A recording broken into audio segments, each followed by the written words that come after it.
చూస్తాం చూడండి. ఇక్కడ ఏం చేశారు? ఇక్కడ వాళ్ళు ఏం చేశారట? 40 సంవత్సరములు దేవుని యొక్క కార్యాలు ఎవరు చూశారంట? వాళ్ళు చూశారు. దేవుని యొక్క కార్యాలు చూశారట.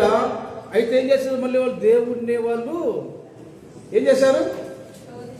పరీక్షించిండ్రు, శోధించిండ్రు. పరీక్షించట, ఇదిగో మాకు ఆహారం కావాలి అన్నప్పుడు దేవుడు మాకు ఆహారం ఇస్తాడో ఇయ్యడో, నీళ్లు మాకు కావాలి నీళ్లు ఇస్తాడో ఇయ్యడో, తర్వాత మాకు మాంసం కావాలి ఇస్తాడో ఇయ్యడు. పరీక్షించి తర్వాత ఏం చేశారట?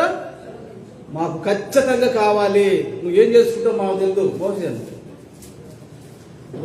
వారి శోధనలో పడి మోసే కూడా దేవునికి కొన్నిసార్లు ఏం చేశాడు బాబు? దేవునికి చూడండి, వారి శోధన ఎవరికి? మోసే కూడా అంటుకున్నది. మొదట ఏం చేశాడు? ఇదిగో బండతో నువ్వు మాట్లాడమంటే ఏం చేశాడు? పాపంతో కొట్టిండు. ఓసారి కొట్టమంటే మాట్లాడి, ఓసారి వీళ్ళను ఓసారి వాళ్ళను చూడండి. కాబట్టి ఇక్కడ వారు చేసినటువంటి ఆ శోధన వాటిని మోసే కూడా చివరికి అందుకు సాత్వికుడు అతనికి కూడా చూడు లాస్ట్కు చూడండి అలా ఉంటుంది శోధన అనేది.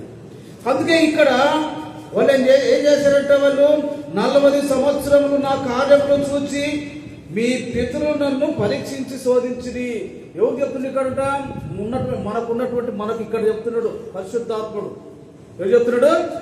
మనకు తెలియదు నాయన, మీ పితరులు నాయన ఇజ్రాయేలు వాళ్ళు నేను చేసిన అనేక కార్యములలో అనేకాన్ని కూడా వాళ్ళు మరిచిపోయి నన్ను శోధించి పరీక్షించింది కావున నేను ఆ తరం వారి వల్ల ఏం చేశాడంట? దేవుడు ఏం చేశాడంట?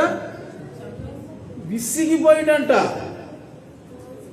వాడిని ఎంత ప్రేమగా చూసుకున్నా, ఎంత మంచిగా చూసుకున్నా, ఎంత బాగా చూసుకున్నా వారు నన్ను పరీక్షించి శోధించి వాళ్ళు నా నుండి దూరం కాబట్టి నేను వారిని వల్ల నాకేమో ఇసుగొచ్చిపోయిందంట దేవుడు.